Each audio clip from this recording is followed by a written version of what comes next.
জুলাই আগস্টের যে সমস্ত হত্যাকাণ্ডের হটস্পট ছিল তার অন্যতম প্রধান হটস্পট ছিল চানখারপুল এলাকা।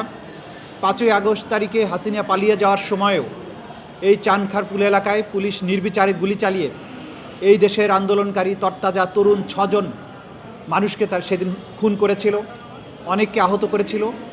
চানখারপুল হত্যাকাণ্ডের এই বিচার দীর্ঘদিন এই ট্রাইব্যুনালে চলেছে এবং সাক্ষ্য প্রমাণ আনতে উভয় পক্ষের যুক্তিতর্ক শেষ হয়ে আজকে এই মামলার রায়ের জন্য দিন ধার্য ছিল, কিন্তু মাননীয় বিচারকগণ তাদের প্রস্তুতির অভাবের জন্য রায়টি সম্পূর্ণভাবে প্রস্তুত না হওয়ার কারণে আজকে আদালতে উঠে তারা জানিয়েছেন যেহেতু রায়টি সম্পূর্ণভাবে প্রস্তুত হয়নি, সে কারণে আগামী 26শে জানুয়ারি এই মামলার রায় তারা প্রদান করার জন্য পুনরায় তারিখ নির্ধারণ করেছেন।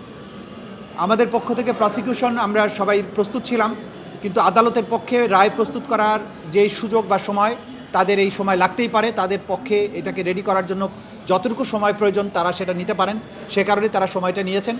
ইনশাল্লাহ আগামী 26শে জানুয়ারি এই মামলার রায় ঘোষিত হবে।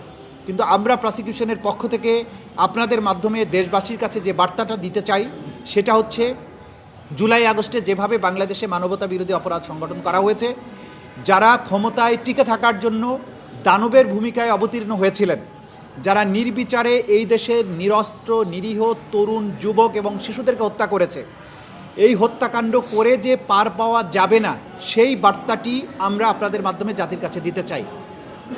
এই সরকার, অন্তর্বর্তী সরকার বিপ্লবোত্তর পরিবেশে দায়িত্ব নেয়ার পরে অঙ্গীকার করেছিলেন জুলাই আগস্টে যত মানবতা বিরোধী অপরাধ হয়েছে তার সঠিক এবং সুষ্ঠু বিচার তারা নিশ্চিত করবেন।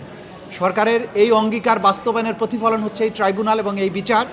সেটা সমাপ্ত হয়েছে, রায়ের পর্যায়ে আছে, রায় হবে এবং ন্যায় বিচার নিশ্চিত করা হবে। সুতরাং ভবিষ্যতে ক্ষমতায় টিকে থাকার জন্য রাষ্ট্রের যন্ত্রকে ব্যবহার করে সিভিলিয়ানদের উপরে, নাগরিকদের বুকে গুলি চালানোর দুঃসাহস ভবিষ্যতে কোনো শাসক বা স্বৈর শাসক কখনো যাতে না দেখায়, এই বিচারগুলো হবে তার দৃষ্টান্ত।